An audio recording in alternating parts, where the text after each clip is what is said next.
Hey, welcome friends. Welcome back to another edition of Adult Arts and Crafts from the Warren County Library. I'm Mary Ellen and I'm here to show you today how to make felt donuts. Here's a little look at some felt donuts. Tomorrow is International Donut Day and you might be visiting your Dunkin' Donuts for a free donut if you buy a beverage. I saw that advertised this morning.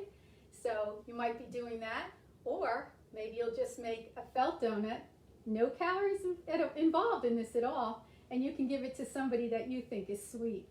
So felted food is very, very popular right now in the crafting community. I don't know if you've seen that, I don't know if you've tried it, but I've seen everything from bacon and eggs to, I don't know, whole chicken dinners made out of felt. So I thought I'd start small. If you haven't tried it again, this is a simple pattern. It's just a circle.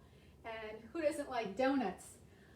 I even got in the craze a little bit this year and I made some llamas for some friends of mine for Christmas. And so who knows what you might make. If there's something you've been looking to make, give me a message in the chat box and let me know. And maybe we will make some felt things in another Thursday meeting of ours. All right, so first thing I was thinking of mentioning was a couple things about buying felt, because in order to do this, the one thing you need is some felt.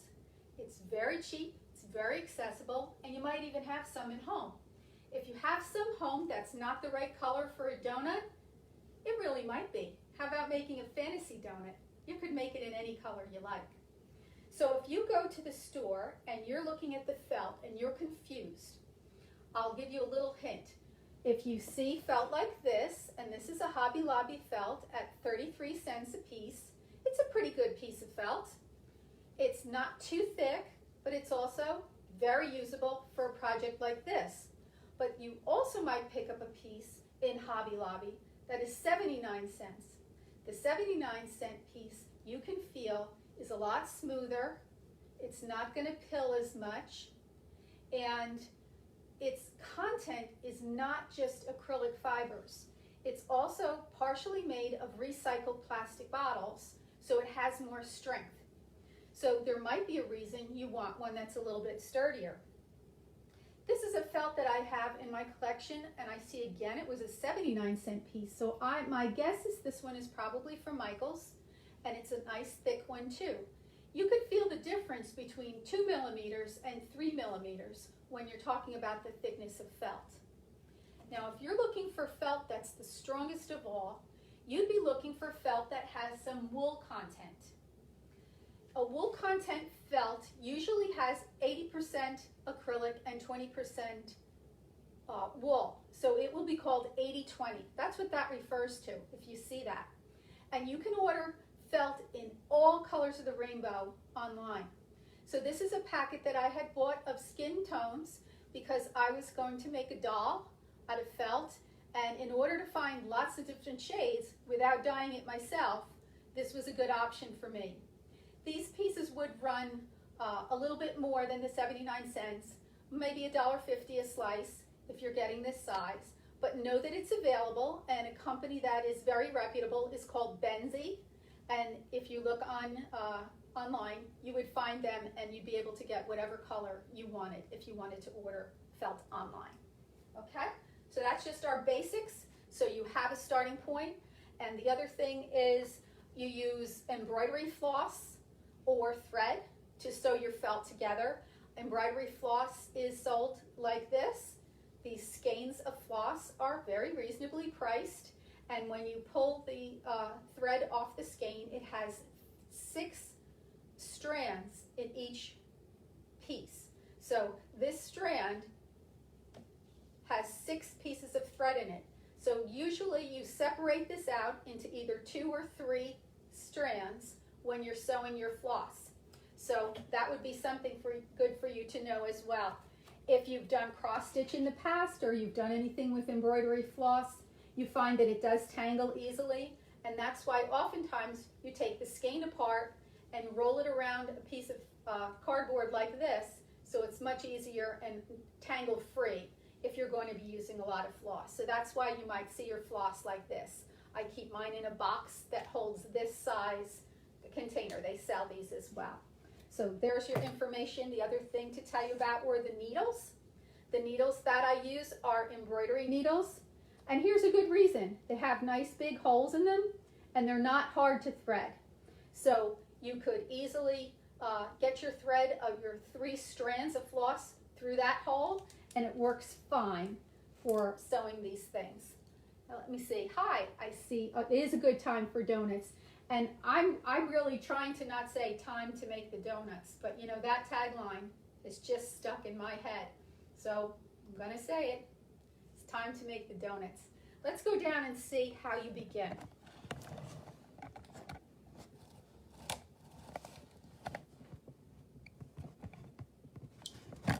Here's my camera. All right, so just like other classes that I've had, I would suggest that you make your own template. Let me know that there are many, many templates available online. And in the calendar of events for this class, not only did I post something that has a template on it, I post a full directions that will take us to our Pinterest page.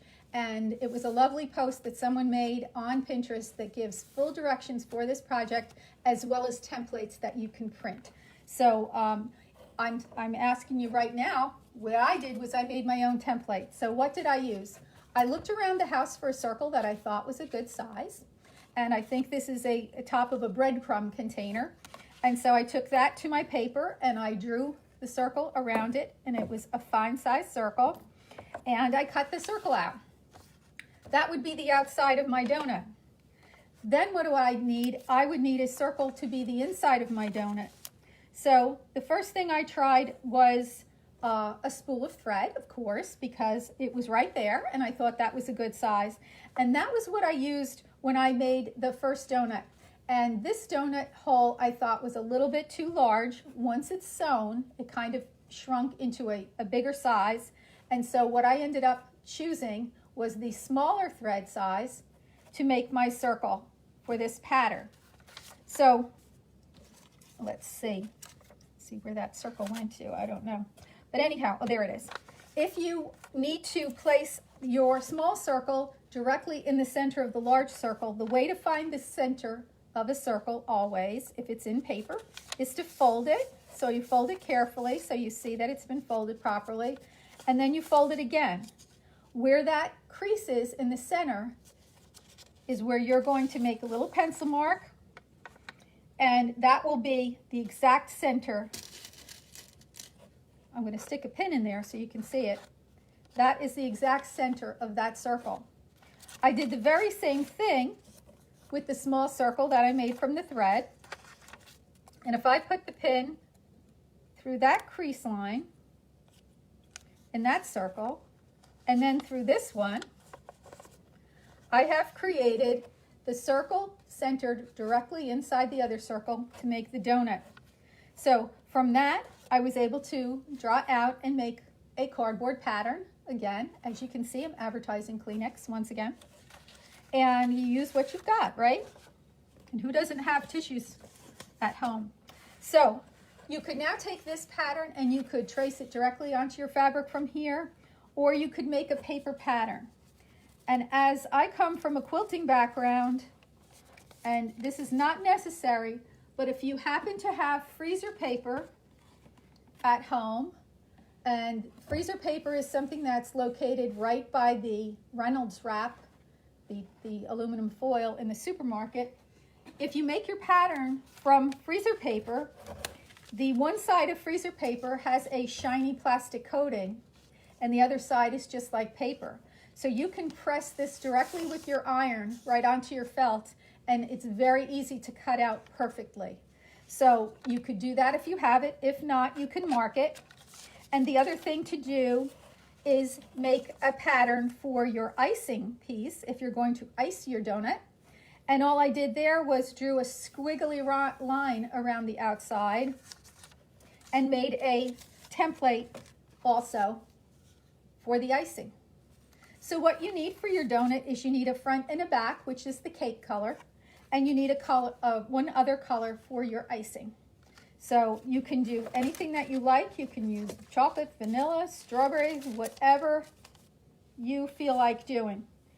And so now I'm going to show you the basic stitches that you would use in any kind of a felt project, not just this one. So the easiest stitch that you might do is a running stitch.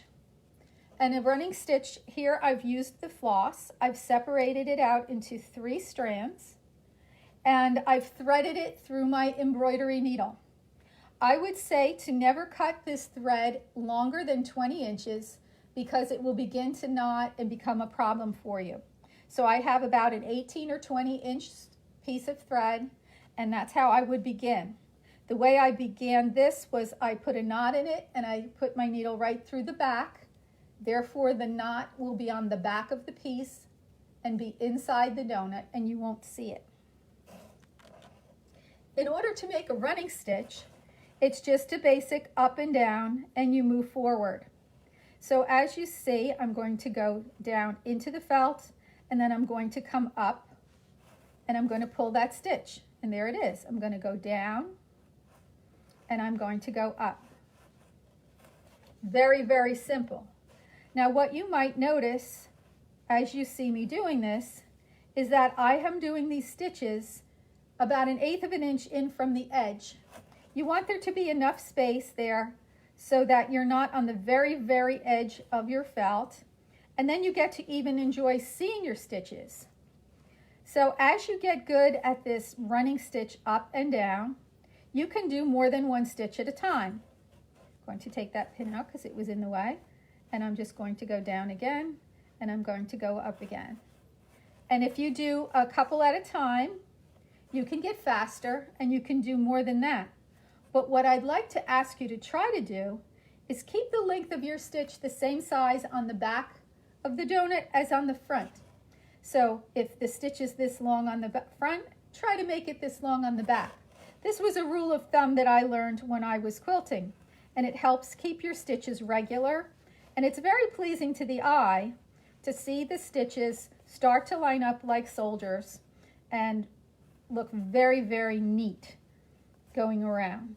So as you can see here, I've traveled all the way around here, and I'll go all the way to the end, come through the back, and put another knot in the back so that it will not be seen on the front of the donut. If you have any questions along the way, please ask them, and I'll do my best to answer them.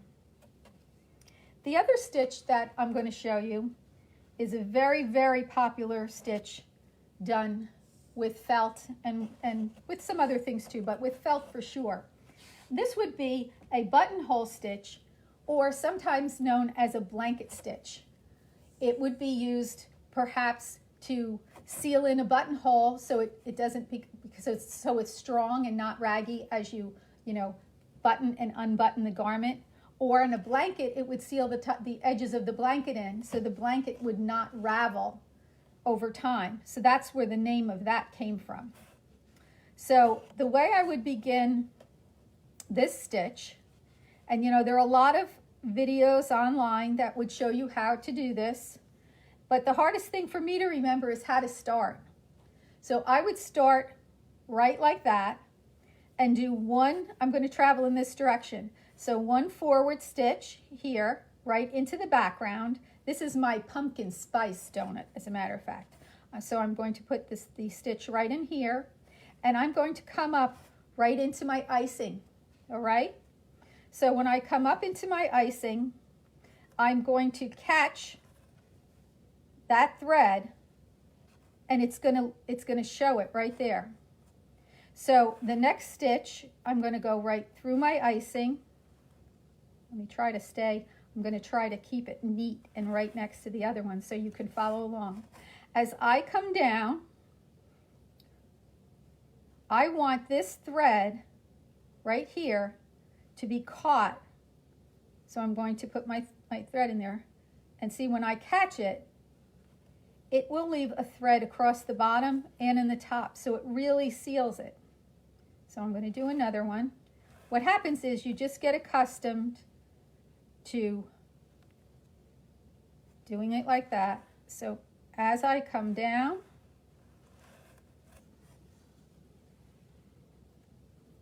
I'm continuing the same action. Now a lot of felted items have this stitch around the outside of it because it's very sturdy. It seals in the whole edge all the way around. So it is a stitch that's worthwhile knowing, but it's really the most complicated stitch to show somebody else to do. So that's why I started right from the knot on the outside and showed you the very first stitch, because sometimes the video will only show you the traveling stitch here and you didn't know how to start. So I hope that helped you see how to begin the blanket stitch or the buttonhole stitch. It's all the same thing. Now what you might notice here is a pin might get in your way while you're sewing it. So instead of having the pin on the top where your thread might catch every time you pull it, I often will take that extra second and put the pin to the back so that this thread won't catch on it as I sew by in that direction. So I hope that was clear for you, and know that this video will be going onto YouTube after we're done. It stays on Facebook for quite a long time, but it will go on YouTube, and that may help you if you were starting on another day and wanted to see how I started that stitch. The next thing I would show you on making the donut would be how to put your sprinkles on. So you can see this pink one here has its sprinkles on it, and this vanilla donut doesn't have any sprinkles yet. It does have its buttonhole stitch all around the icing, holding the icing on. So that is very sturdy. I don't even need to pin it at this point, and I'm going to put some sprinkles on here. So if you notice, I put at least 4 different colors of sprinkles, so they don't have to be right on top of each other. So I would randomly, I just unthreaded my needle, sorry about that. Well, I'll show you threading the needle. If I can see with these glasses on, get myself in order. Figured that would happen to me in the midst, right? I don't have my strongest glasses on. All right, thank goodness that worked. All right, so if I leave about that much space, and I've just done a straight stitch, 1 stitch in, 1 stitch out, there's a sprinkle. So I just come up to another spot and make another sprinkle. So what I try to do is alter the direction of the color that I'm putting in, because when I finish with the pink, I'll come back with a blue or a yellow or a green, and I'll just make some sprinkles where these ones were not. That makes sense to you. You'll see how easy it is to make the sprinkles. So I'm just traveling underneath, going to another spot, bringing the needle up, and then choosing a direction down to make it look like they all fell out of the container in a different direction. So the sprinkles are very, very simple to do, and I think they add a lot of interest to the top of the donut. I'll put it back with its cake and move it to the side. So here's one that has been finished with its sprinkles. It has its buttonhole finished, and the next step you would do is to close the center hole. It's a much better thing to close the center and leave the outside for last, and you'll see why when we go to stuff it. All right? So I have pinned this from the back so I don't catch on to my pins as I am doing it. And I am going to do an overcast stitch, which will come around and around and around and seal in that center. So I'm going to bury my knot inside the cake. Oh, and let me mention, I'm using just a piece of regular thread here to show you that regular thread can be used as well if you do not have floss on hand. With regular thread, I've just threaded it through and put a knot on the end, so you'll get 2 pieces of thread together. I've also matched it to the color of the icing because I think it looks neater to match what the color is on the top.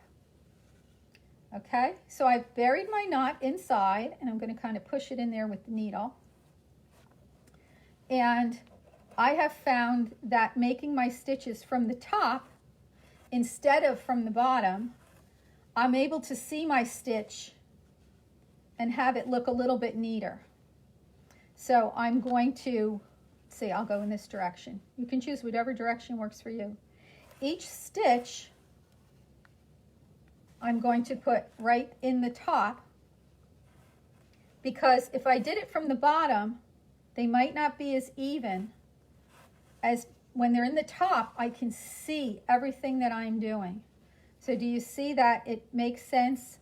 If you can, if that makes sense to you, to instead of pushing your stitches through the back, push your stitches through the front. I've never heard anybody say that, but I find that I'm mostly doing this type of stitching at night when I'm a little bit tired, but I find it relaxing to sit in the chair at night on your lap and do a little bit of stitching and get away from the internet and whatever's going on in the world that has got you going. That blue light is really no good for you at night. So I've got it around the pin there. So you can see I will go all the way around the center, and this center will be completely tight and finished for the next step. So I'm going to move this to the side and show you the last bit.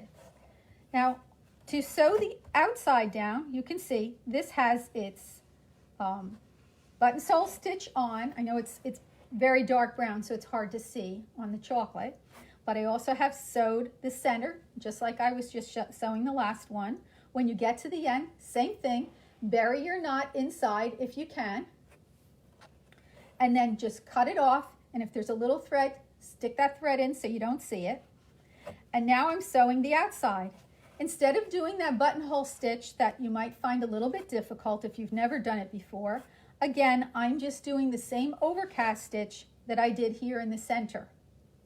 And what I have done is I have stitched from here to here, because what happens now in terms of stuffing a donut is you have to stuff it as you go, because if I stitched all the way around to the end here and stopped, how would I get that stuffing in there?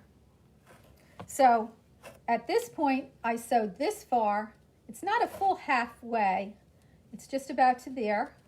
And you see, I can get my fingers in there, so I can still get the stuffing in there. But if I went much further, it would be very hard to get the stuffing in. This was something that I learned many years ago when I made a stuffed wreath.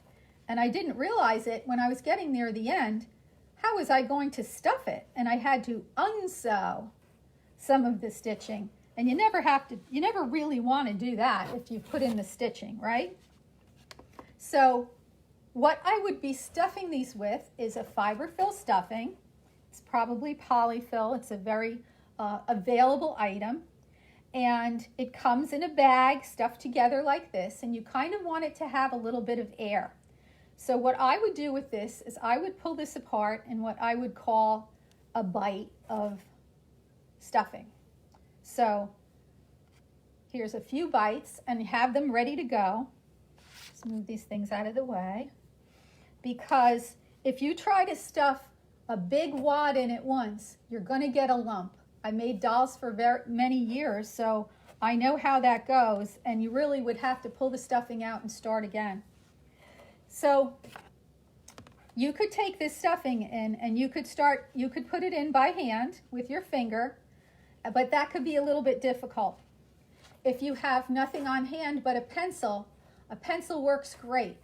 I would suggest trying a pencil that hasn't been sharpened, because you can push on this really hard and it's not going to point your finger, but it's the eraser end that grabs onto the fiber fill and really, really pushes it in. So I will put some more in. because I want to fill that in a little bit before I continue stuffing. And here my sewing stopped there. So I want to get some more in here. Now, after making a lot of stuffed toys, I realized I could find something that worked even better than the pencil or the chopstick idea that I was using initially to stuff, like this. Let's finish that. It works fine, and if that's what you have at home, it's going to work fine for you. But that was when I discovered that I could utilize a hemostat.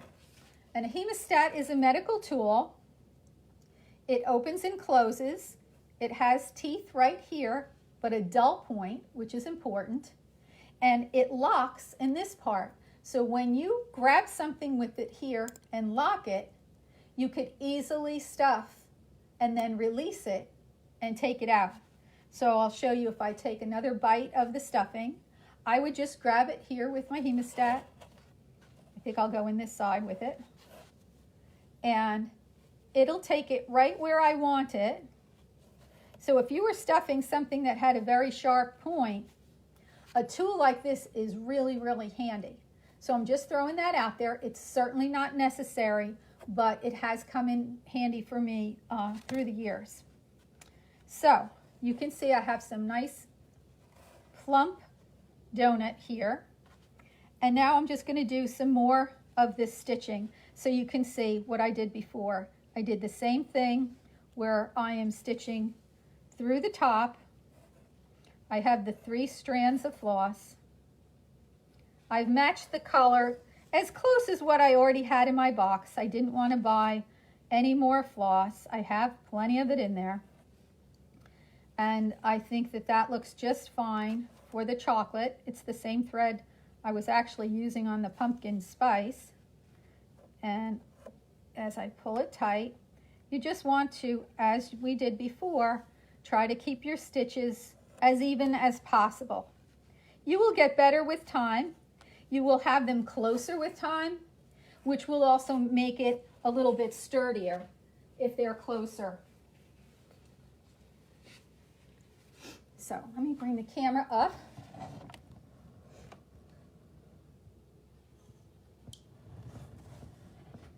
Okay, and we're back.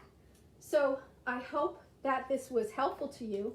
If you wanted to make this perchance a keychain, perhaps for a teen, you could make a little loop with a ribbon or a cord and stitch it right inside as you're doing this stitching and hold it on, and you could put a key ring on there, and then you would have a keychain. That would be a nice present for a teen or a friend. And so keep in mind, there are lots and lots of patterns out there. There are downloadable patterns online that are very, very reasonable. I bought a doll pattern online, and it was probably under $10, and you download it right to your computer and print it out. But also keep in mind what I like to do: make it your own work, draw it yourself, draw a simple shape. I'd like to try some dinosaurs. How about some dinosaurs? I tried my hand at my own version of a Disney character this Christmas, and that was a lot of fun. So if you would like to do some more felt projects with me in the future, leave me a message. Let me know what you're looking to make, and maybe we can put it into a plan. So I'm thinking about maybe fish, I'm thinking about dinosaurs, I'm thinking about what might be good gifts at Christmas time, and what a good time to start right now while we're all home and quarantined and maybe have a little bit of felt. So thanks so much for coming. Remember that the patterns are on our Pinterest page. Our Pinterest page is Warren County Library, HQ, New Jersey. Anything from this class is under Online Crafts Now, and these videos will also be on YouTube for the Warren County Library. And our videos go on there daily. We have videos on how to use our services such as Ancestry or Hoopla or the Cloud Library. And there are so many things available to you now while we're at home. We don't know why we didn't do this before. So I'm looking forward to seeing you again. Thank you so much for coming today. And I hope you have a sweet International Donut Day tomorrow. And stay home, stay healthy, stay hopeful. Maybe we'll be in the library soon. Have a good day.